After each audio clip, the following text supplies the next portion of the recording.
Hi, I just wanted to let you know that there's also something called a Florida Jew. There's Northern Jews, there's Southern Jews, and then there's Florida Jews. Now, I want to tell you some stories and let you know a little bit about the Florida Jews that I know.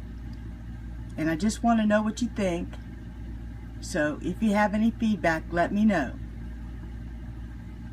I want to tell you first about a guy named Sonny. He was a lawyer. He looked a lot like John Wayne.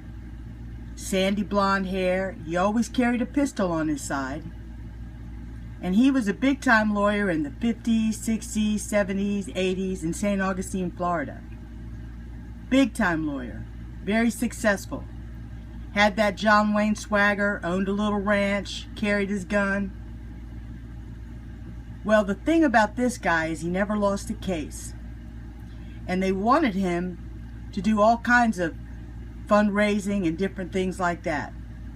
Well, during the 60s, there was a lot of turmoil in St. Augustine as it came down to Martin Luther King visiting the city. So there was rednecks and there was people that didn't want him to visit the city and have any marches on like the diners and the little things around town. The rednecks didn't like it and they caused riots in the streets. So we were having a big time turmoil. And Jews tried to stay a bit on the sidelines because, you know, it's the South and you want to just keep where you're at instead of going too far one way or the other. So not to get drawn into any violence or anything like that, you keep an eye on your community and hope you can help. Well, a lot of these guys that were fighting to come to march, some of those guys happened to be rabbis from New York City. And they came down and they got into a lot of trouble. And they got arrested.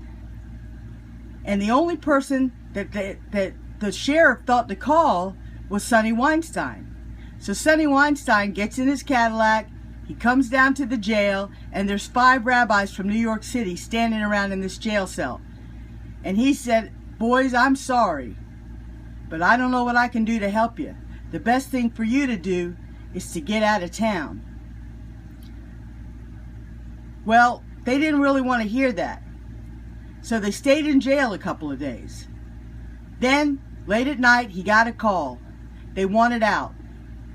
So, the only way to get him out, without going through a gauntlet of riot, they drove a hearse up to the back of the jail. And they put those rabbis in that hearse, and they took them across the state line to Georgia where they could get other transportation. And that was the story of those rabbis coming to town. I got a lot more stories, longer stories, better stories, but that's just one to open up and tell you about a little guy that we knew in town that had a lot of weight when it came to what he could do and how he was respected.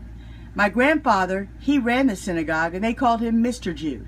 I got a lot of stories about the Bass Cab Company, the Bridge Alliance, all those little different things.